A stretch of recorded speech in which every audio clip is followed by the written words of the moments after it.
If you know me, you know that I like to have backup plans, and so today I got in a bit of a panic because I believe that the backyard doesn't have enough sun to support peppers and tomatoes. I thought about the tree above, that thing. That's the sweet gum tree above the yard. I knew that it would give lots of shade to part of the yard because I remembered it having that. But I didn't think about the trees in the neighbors' yards that also would provide shade for some parts of the day. So basically, where I put the square foot gardens may or may not, by the time summer comes around, have enough sun for things that need a lot of sun. So I'm still going to put tomatoes in the square foot garden, but I'm also going to put them outside. And the reason I'm showing you this video is to show you what I've started doing in the garden out front.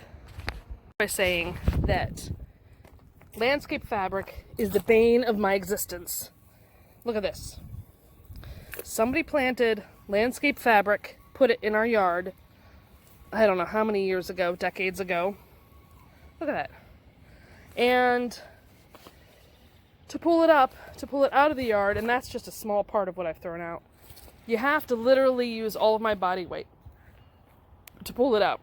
Anyway, there is where we had the, that part of the garden is where we had the sunflowers last year. So I've dug up this part. I figured out there's a little water drainage pipe there, so I'm going to leave that area alone. But basically, this is going to be where I'm going to put the peppers and tomatoes and possibly a couple of cucumber plants. It's a decent amount of space. It's not, it's probably 12 or 15 feet long. I'm really bad with measurements.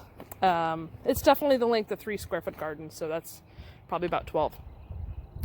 And I know that this area gets a ton of sun all day. Basically, there's nothing around to stop it.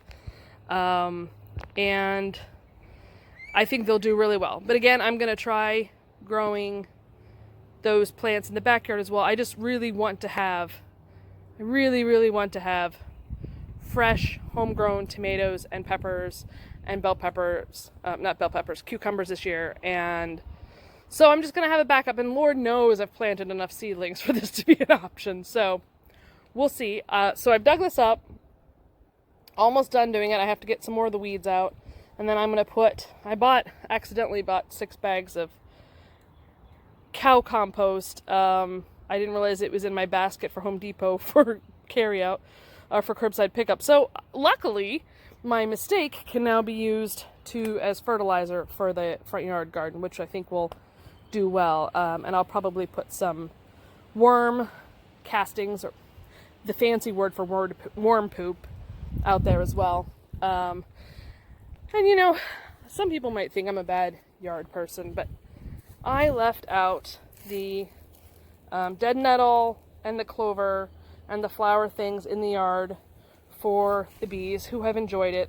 And I felt really bad digging up the clover here, but I need to have a garden, and that takes precedent. So if you like this video, please like or subscribe, and otherwise I'll see you next time.